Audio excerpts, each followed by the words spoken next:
Dear Chairman and colleagues, thank you for the opportunity to present our study, Comparative Analysis of Lumbar Spinal Decompression, a propensity-matched evaluation of multi-level versus single-level decompression for spinal stenosis. And the author have no disclosures to declare.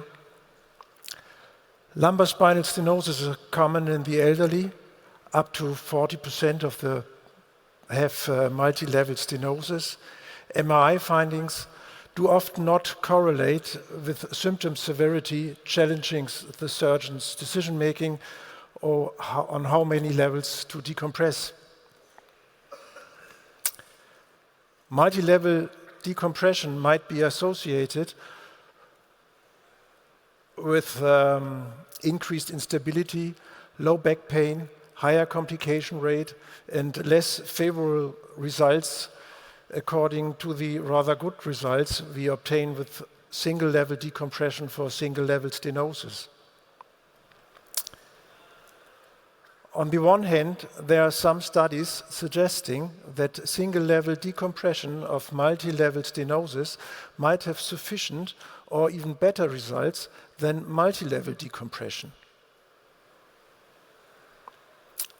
On the other hand, we find studies describing that multi-level decompression on multi-level stenosis is as safe and effective than decompression on single-level stenosis. This led us to the question, does the number of levels decompressed affect patients' clinical outcome at our own institution?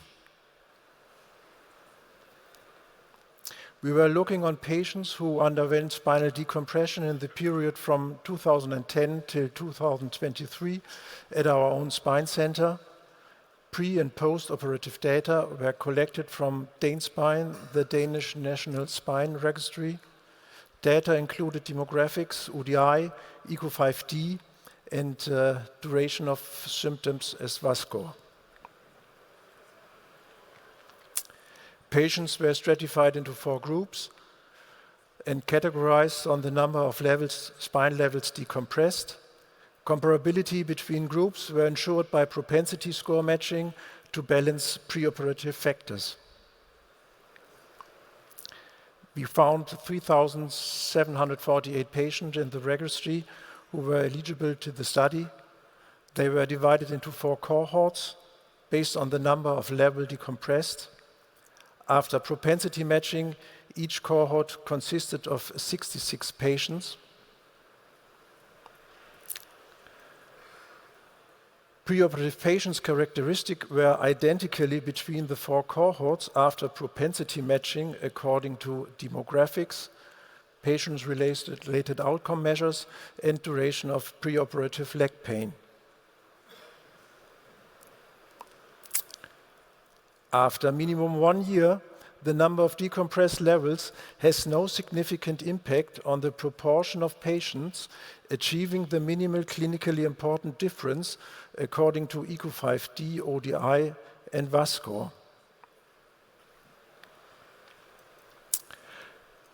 Patients in the 4 cohorts have the same perception of satisfaction at 1 year follow-up. We see the same reoperation rates. The only difference we found was the number of iatrogenic dural tears, which were correlated to the number of levels decompressed. So our conclusions. The number of decompressed levels has no effect on patients' reported outcome measures or patient satisfaction. The risk of dural tears increases with the number of decompressed levels, but it does not affect functional outcome after 1 year. Thank you.